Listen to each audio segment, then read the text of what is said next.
శుభం యాదవ్ శ్రీ గురుభ్యో నమః. అదృష్టం గురించి మనం మాట్లాడుకుంటున్నాం. అలాగే మనకేంటంటే వంశము, వంశోద్ధారకుడు, వంశాన్ని నిలబెట్టడం, సత్సంతానం, వీటి ఒక టాపిక్ అనేది ఒకటి ఉంది. ప్రతి ఒక్కరు వివాహం ఎందుకు చేసుకుంటారంటే వంశాన్ని నిలబెట్టడానికి, వంశోద్ధారకుడి కోసం, వంశపారంపర్యంగా ముందుకు వెళ్ళడం కోసం వివాహము అనేది వంశాభివృద్ధి కోసం చేసుకునే ఒక భాగం. అందులో ఒక భాగం వివాహం అన్నమాట. అంతేత పెద్దవాళ్ళ దగ్గర ఉండి ముహూర్తాలు చూసుకుంటారు, జాతకాలు చూసుకుంటారు, తర్వాత చక్కటి పిల్లలు పుట్టాలి, పుట్టిన తర్వాత మనం వంశాన్ని నిలబడుతుంది కదా అని ఉద్దేశంతో అనమాట. Development of our family activities అనమాట. సో ఇలా ఉన్నప్పుడు ఏంటంటే ఈ పంచమ భావాన్ని మనం దృష్టిలో పెట్టుకుని మ్యాచ్ చేస్తాం అన్నమాట. పంచమ భావం బాగున్నప్పుడు ఏంటంటే సాధారణంగా సత్సంతానం కలుగుతుందని చెప్తాం. అందులోని దాన్ని బట్టి మగ సంతానమా ఆడపిల్లలను కూడా చెప్తుంటాం. పంచమ భావం మీద ఉన్న దృష్టిని బట్టి కూడా చెప్తుంటాం.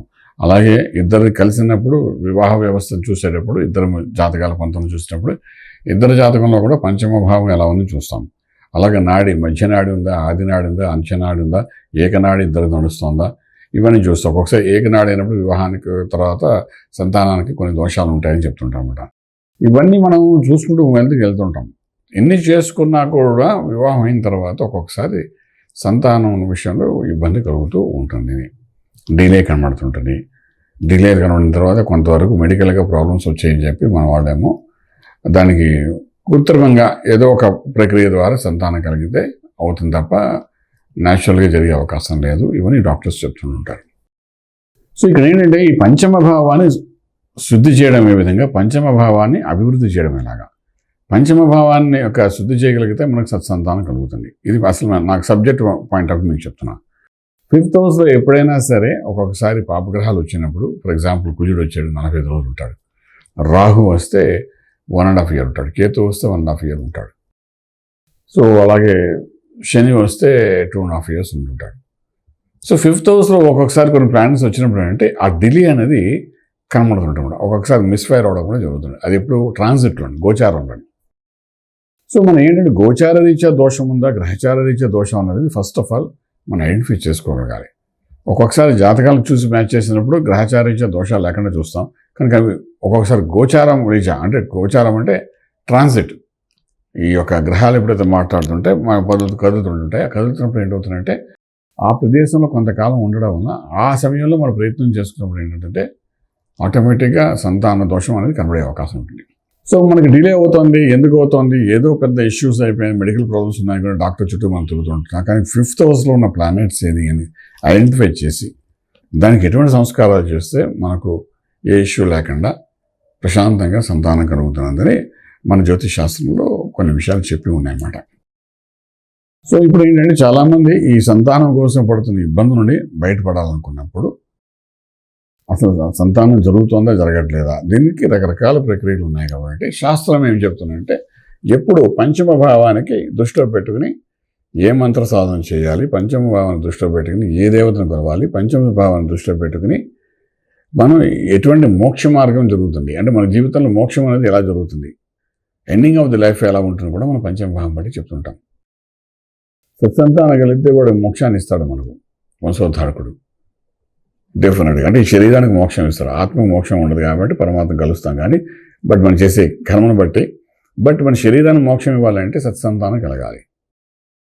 అంతేదేంటంటే ఈ మోక్షం అన్నది 5th హౌస్ చెప్తుంది. ఏ మంత్ర సాధన చేస్తే మనకు మోక్షం వస్తుంది కూడా చెప్తుంది. అష్టైశ్వర్య భోగభాగ్యాలు ఇచ్చేది కూడా 5th హౌసే. 5th హౌస్ని బట్టి మనకి ఎటువంటి భోగభాగ్యాలు అనిపిస్తాయని చెప్తుంది. సో ఈ 5th హౌస్ని కానీ మనం బలోపేతం చేయడానికి కానీ ప్రయత్నం చేయగలిగితే ఎన్నో రకాల బెనిఫిట్స్, నేను ఇప్పుడు చెప్పినట్టుగా ఇవన్నీ బెనిఫిట్స్ కనబడుతుంటాయి. ఒకవేళ మన సంతానం మనకు అనుకూలంగా లేకుండా వాడు ఇబ్బంది పెడుతున్నాడు, చదువుకోవట్లేదు, వాడు ఇబ్బంది పడుతున్నాడు, లేకపోతే అల్లరి చేస్తున్నాడు, లేదంటే వాడు అనుకునే స్థాయికి వెళ్ళలేకపోతున్నాడు, లేకపోతే వ్యాపారం కోసం ఇచ్చింది ఆ ధనాన్ని వాడు సద్వినియోగపరచుకోలేకపోతున్నాడు, మార్గం తప్పు దారిలో వెళ్తున్నాడు, ఇవన్నీ మనకు పంచమ భావంలో ఉన్న గ్రహాన్ని బట్టి జరుగుతుంటుంది. అది అంచేత మనం పిల్లలు ఏవైనా పొరపాట్లు జరుగుతున్నాయన్నా కూడా, పెద్ద అయిన జరుగుతున్నా కూడా వాళ్ళని కరెక్షన్ చేయడానికి మనం చెప్పిన మాట వినకపోయినా ఒక్కొక్కసారి మన పంచమ భావంలో ఏదైనా గ్రహాలు సరిగ్గా లేనప్పుడు ట్రాన్సిట్లో వాళ్ళు మన మాట వినకుండా మనకు ఎదురు తిరగడం, మనతో గొడవ పడుకోవడం, మన మాటకు విలువ చేయకుండా చేయడం, మనకు ఎగనిస్ట్ మార్గంలో వెళ్ళడం, మన గౌరవాన్ని బలహీనపరుస్తున్నట్టుగా చేసే పనులు చేయడం, ఇవన్నీ జరగడానికి అవకాశం ఉంటాయి. కాబట్టి మీ జాతకంలో 5th హౌస్ని ఎప్పుడూ మీరు అధిపతి ఎవరు, ఆ దేవతని మనం కొలుస్తూ ఉంటే మీ పిల్లలకి కలిసి వచ్చే అంశం ఉంటుంది. అలాగే మీకు కూడా కలిసి వస్తున్న పిల్లల ద్వారా కొన్ని యోగాలు కూడా కలిగే అవకాశం ఉంటుంది. అంటే నేను చెప్పాలనుకున్నానంటే ఈ వీడియో చేసిన వాళ్ళు ఎవరైనప్పటికీ కూడా ఈ 5th హౌస్ని కానీ పర్ఫెక్షన్గా చేసుకోగలిగితే, ఒకటి ఈ మానవ జన్మ ఎత్తినందుకు మోక్ష మార్గం తెలుస్తుంది. ఏ మంత్రం సాధన చేస్తే సాధన ద్వారా మోక్షం వస్తుంది తెలుస్తుంది. 5th హౌస్ సంబంధించిన గ్రహాన్ని కానీ మనం అన్ని రకాలుగా అనుగ్రహం పొందడానికి ప్రయత్నం చేయగలిగితే మన పిల్లలకి ముందు కాలంలో జరగాల్సిన బెనిఫిట్స్ అనేవి జరుగుతాయి. పిల్లల్లో ఉన్న ఇబ్బందుల నుండి వాళ్ళు బయటపడడానికి అవకాశం ఉంటుంది. అలాగే పిల్లలకి జరుగుతున్న సంఘటనలు ఏవైతే ఉన్నాయో డెవలప్మెంట్ అవ్వకుండా ఇబ్బంది పడుతున్నారు. ఫర్ ఎగ్జాంపుల్ విదేశాలకు వెళ్ళాడు చదువుకోవడానికి, కానీ ఉద్యోగం రావట్లేదు. అలాగే మనవాడు బాగా చదువుకుని ఉద్యోగం చేస్తున్నాడు, కానీ పిల్లలకి వివాహం జరగట్లేదు. పిల్లలు అనే పాటకు వచ్చినప్పుడు వాళ్ళకి ఏమైనా ఇబ్బంది ఉంటే వాళ్ళన్నిటికీ మన జాతకంలో 5th హౌస్ని చూసి దాన్ని మనం కరెక్షన్ చేసి 5th హౌస్కి సంబంధించిన గ్రహాన్ని మనం సాధన చేస్తూ ముందుకెళ్తే డెఫినెట్గా మన తర్వాత మన పిల్లలకి జరగవలసిన యోగాలన్నీ జరగడానికి అవకాశం ఉంటాయి.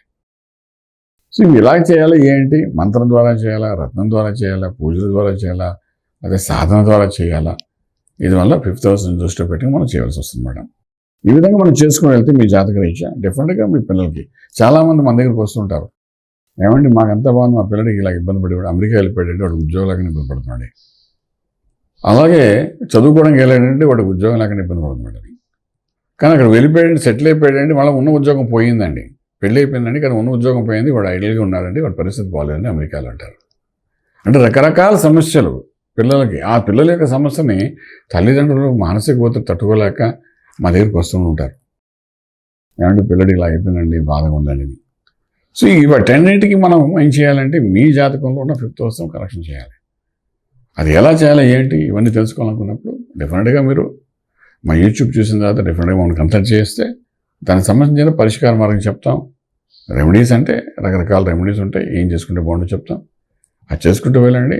పిల్లలు ఎక్కడ ఉన్నప్పటికీ కూడా మీరు రెమెడీస్ ఇక్కడ చేసుకోవడం వల్ల డెఫినెట్గా ఆ ఫలితం అనేది వాళ్ళకి వెళ్తుంది. కాబట్టి మీ పంచమ భావాన్ని బలోపేతం చేస్తాం, పంచమ భావానికి ఒక అదృష్టాన్ని ఇస్తున్నాం, పంచమ భావానికి శుద్ధి చేస్తున్నాం, అలాగే పంచమ భావానికి సంబంధించిన గ్రహాన్ని మనం పూజిస్తున్నాం.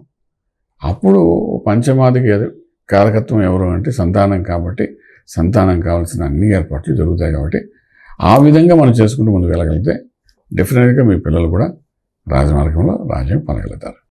శుభం బియాత్. పూర్తి వివరాలకు సంప్రదించండి శ్రీ వేదమాత గాయత్రి జ్యోతిష్యాలయం, బ్రహ్మశ్రీ మంతా సూర్యనారాయణ శర్మ గారు, Srinilayam, 1st floor, 101, Sai Vaibhav layout, Chitrapuri colony పక్కన, కాజాగూడ, హైదరాబాద్ 500008. సంప్రదించవలసిన ఫోన్ నంబర్ 8855559147, 8855559148, 9849996644.